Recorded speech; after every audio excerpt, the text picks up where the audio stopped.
কেশপুর থেকে তারপরে বাঁকুড়া এবং আজ রিভিউ মিটিং আছে, জঙ্গলমহলের রিভিউ মিটিং। মূলত এই রিভিউ মিটিংয়ে কোন কোন বিষয়গুলো নিয়ে আলোচনা হবে, আমার সঙ্গে সোমরাজ রয়েছে, সরাসরি বলতে পারবে সোমরাজ। দেখো, আজ পশ্চিমাঞ্চল উন্নয়ন দপ্তর নিয়ে পর্যালোচনা বৈঠক করবেন মুখ্যমন্ত্রী শুভেন্দু অধিকারী।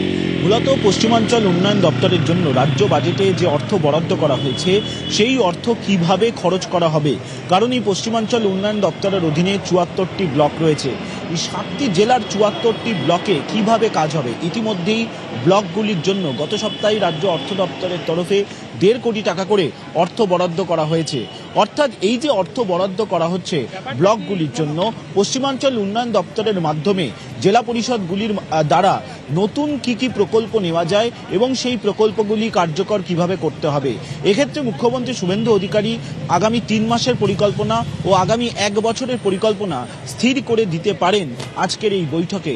তুমি দেখেছো যে এবারের রাজ্য বাজেটে পশ্চিমাঞ্চল উন্নয়ন দপ্তরের জন্য ১৪০০ কোটি টাকারও বেশি টাকা বরাদ্দ করা হয়েছে।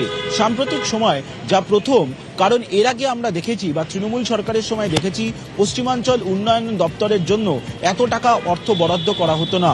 এই পশ্চিমাঞ্চল উন্নয়ন দপ্তরের মধ্যেই জঙ্গলমহলের একাধিক ব্লক পড়ে, তাই জঙ্গলমহলের ব্লকগুলির উন্নয়নও মুখ্যমন্ত্রী শুভেন্দু অধিকারীর অন্যতম যে নজরে, তাতে কোনো সন্দেহ নেই। এবং মনে করা হচ্ছে এই বাঁকুড়া জেলায় দুপুর ২টোর পর মুখ্যমন্ত্রী শুভেন্দু অধিকারী আসবেন এবং যে ব্লকগুলি এই পশ্চিমাঞ্চল উন্নয়ন দপ্তরের অধীনে পড়ে সেই ব্লকের বিডিওরা, পাশাপাশি ৪০ জনেরও বেশি বিধায়ক, যার মধ্যে রাজ্যের একাধিক মন্ত্রিসভার সদস্য, তারাও থাকছেন এই বৈঠকে।